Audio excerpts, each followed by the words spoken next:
All right. Hello, everybody. Welcome back to another one.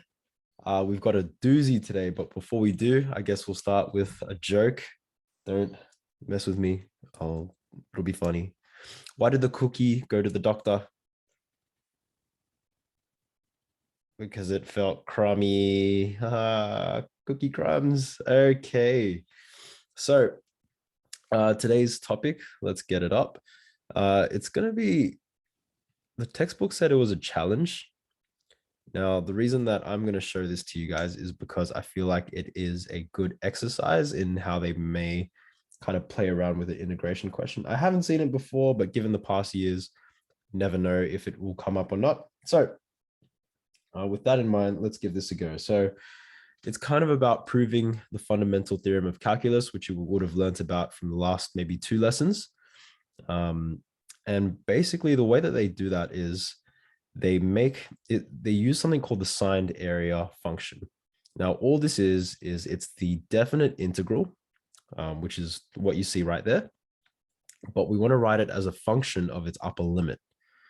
Okay, so function, whenever we think of function, that means it's kind of like something that changes. So instead of area, I'm going to write my area as a function, and I'm going to write it as a function of x, because I think that's what we're normally used to seeing, right? So it's now a function, but it's a function of its upper limit, which means I'm going to have my lower limit, but my upper limit is going to be x. So that's how I write it as a function of my upper limit.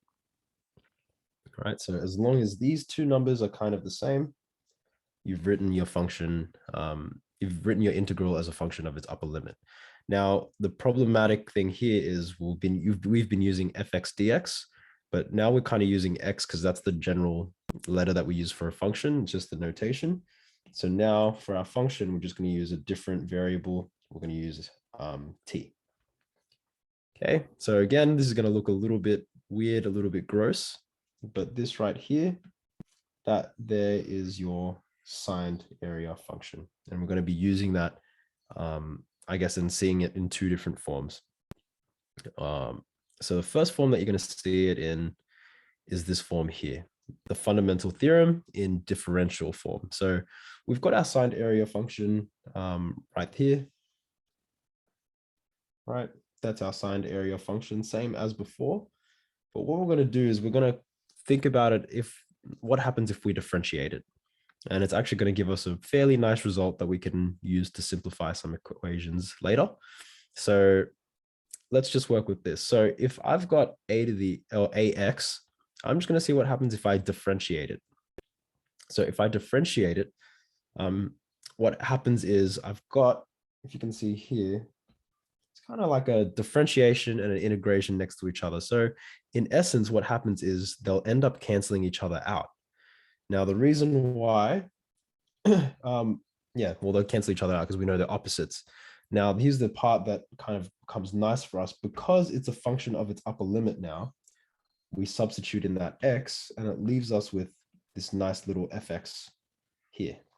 Okay, so that becomes a nice little, what do we call it? A nice little result for us. So this here becomes a very helpful result. Now let's very quickly, while we've still got this in mind, let's actually apply it to see how it works. So they'll ask you use differential form to simplify, and let's just take a look here. So we've got d dx of integration between 0 and x, t squared dt. Now guys, simply all you're doing here is we can see that if we integrate something like this, it just turns into our original function with regard to x, right? So in other words, it's just going to be, in this case, x squared. So instead of t squared, it's just now a function of x, which is now x squared, right? And if we take a look at this next one here, I wonder if you can take a guess what happens here. So it just becomes our original function. So we don't worry about the differentiation and the integration because they kind of cancel each other out. And it leaves us with just the function of x. So in this case, instead of writing e to the t squared, guess what? It's just going to be e to the x squared. And that's it. Okay. Another point that I should make here is, yeah, I think that's about it. So now that there's a differential form, let's stick with the form that we're a bit more familiar with. Okay, so this is the fundamental theorem integral form. This is the one that we know and we love. I'll highlight it for you guys because you should definitely remember this. This would be something that you see time and time again. Now, what they'll ask you to do with this is they'll ask you use the integral form to evaluate the integral and then differentiate. Okay, so let's take a look at this one here.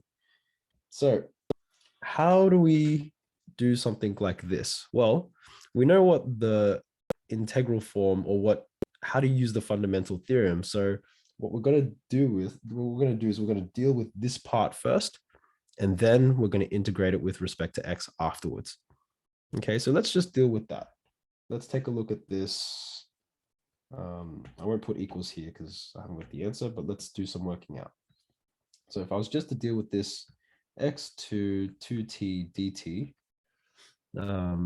let's integrate that as we normally would using our fundamental theorem. So first things first, I need to integrate that 2t or find the antiderivative. So that becomes 2t squared, and I raise it to a power, which means I also have to divide by the new power, which kind of leaves me with just t squared.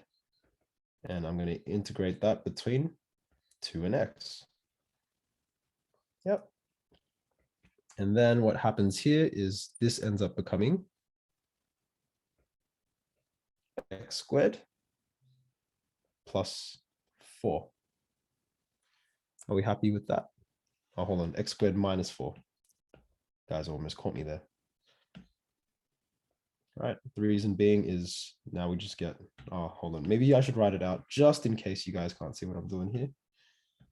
So I'm going to evaluate it by subbing in the points. So it now becomes x squared, take away 2 squared, just subbing in the values there. And then that gives me x squared, take away 4. And now that I've got that, let's take the d dx now of what we left with, which is x squared, take away 4.